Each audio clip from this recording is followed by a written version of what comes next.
Bonjour, nous sommes sur France Attractive, le grand forum de l'économie et de l'attractivité des territoires. Et je suis content d'accueillir aujourd'hui Morgane Ledoiré. Bonjour. Bonjour. Vous êtes responsable de l'Observatoire économique d'Invest in Grenoble-Alpes. C'est ça. Et Agnès Guéraz, vous êtes la cofondatrice de Scopai, une start-up qui a été nominée aujourd'hui pour les trophées France Attractive dans la catégorie évidemment start-up. Est-ce que vous pouvez nous en dire un peu plus sur l'activité de votre société et l'innovation que vous apportez ? Oui, bonjour. Donc Scopai, c'est une encyclopédie des startups et des entreprises innovantes qui permet en fait d'analyser les données sur ces startups et également de les replacer dans leur écosystème. Alors, nous arrivons à faire ces analyses grâce à notre intelligence artificielle et nous allons chercher ces startups et ces informations grâce à des crawlers qui nous permettent d'avoir et d'identifier ces concepts sur ces entreprises. Nous mettons au point nos algorithmes, nos modèles pour nous permettre de répondre à la demande de nos clients sur des secteurs d'activité ou bien des territoires qui les intéressent et qu'ils souhaitent analyser et découvrir des startups ou des entreprises innovantes.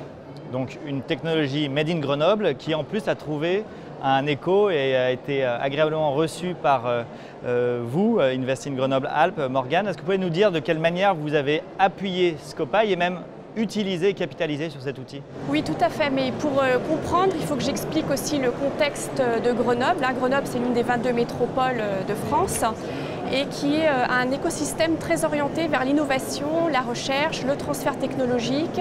On a un certain nombre de grands acteurs de la recherche publique et aux côtés de ces grands acteurs, et ce n'est pas un hasard, on a aussi un grand nombre d'entreprises et d'industries qui ont implanté leur centre de R&D à Grenoble. Du coup, la métropole de Grenoble souhaitait connaître l'impact de cet écosystème en termes de création d'entreprises et en particulier de start-up. Nous avons été missionnés pour créer un observatoire des start-up. Donc on a pris contact avec eux et puis on a lancé une phase d'expérimentation sur cet observatoire. Et quelles seront les prochaines étapes de cette collaboration et déjà en ont été les résultats pour vous à Grenoble? Les résultats en termes très opérationnels, c'est qu'on a pu mettre en évidence vraiment qu'il y avait une forte densité de start-up.